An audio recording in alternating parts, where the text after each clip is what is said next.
waxaa si toos ah gobolka Shabeellada Hoose ee dowlad goboleedka Koonfur Galbeed Soomaaliya uga bilowday wajiga labaad ee howlgallada ka dhanka kooxda Al-Shabaab.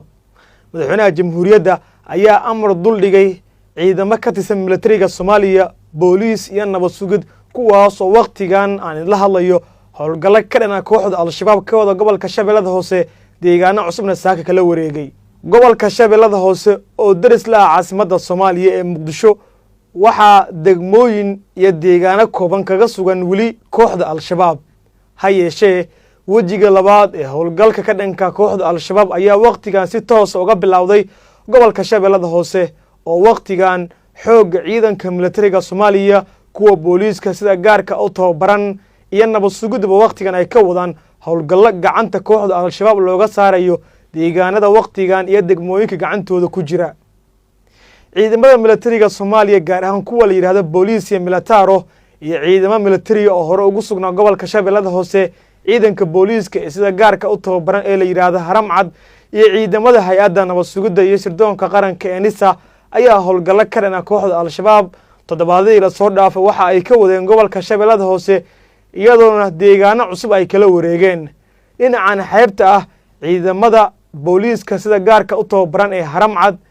iyo kuwa booliis iyo military la yiraahdo ee militariga Soomaaliya ayaa deegaano kala wareegay kooxda Al-Shabaab iyagoona ka durjiyay caasimadda Soomaaliya oo marar badan ay hoobiyaal ku soo tuuri jireen deegaano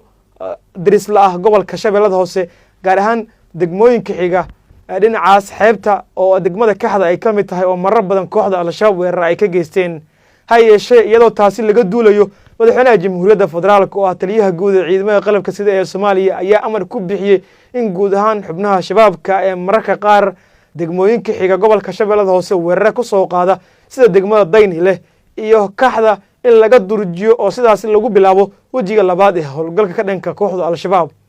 cududda ciidanka booliiska sida gaarka u tababaran ee Haramcad kuwa nabad sugidda iyo ciidanka booliis iyo militaro guutada 22aad ee Gungaar ayaa waqtigan howlgallo uga jihaysan dhinacan xeebta ah iyagoona durjiyay xubnihii shabaabka ee weerar ku soo qaadi jiray caasimadda. deegaano horle ayaa waqtigan ku sisqayaan ciidamada militariga Soomaaliya oo saakay deegaano kale oo howdka ah ayay kala wareegeen kooxda Al-Shabaab.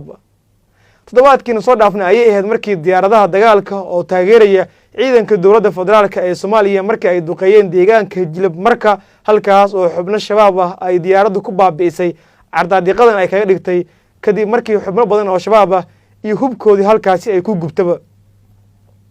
waxaa la filayaa in maalmaha soo aadan degmooyinka gacanta kooxda ku jira oo ay ka mid tahay degmada Sablaale in laga saaro kooxda Al-Shabaab iyadoo sidoo kale howlgalkan ay ku biiri doonaan diyaaradaha dagaalka ee sida gaarka u taageera ciidanka dowladda gaar ahaan diyaaradda ay shabaabku kolka ay guuxooda maqlaan ay ka carraan ee Beerakhdar oo ay xukunto hay'adda nabad sugidda iyo sirdoonka qaranka ee NISA ayaa si wada jir u taageeri doona ciidamada dowladda ee gulufka ka dhanka kooxda ka wada gobolka Shabeellada Hoose. wixii warar ku soo kordhay ciidanka militariga kuwa nabad sugidda iyo booliiska howlgalka ay ka wadaan gobolka halkan ayaan kugu soo gudbin doonaa.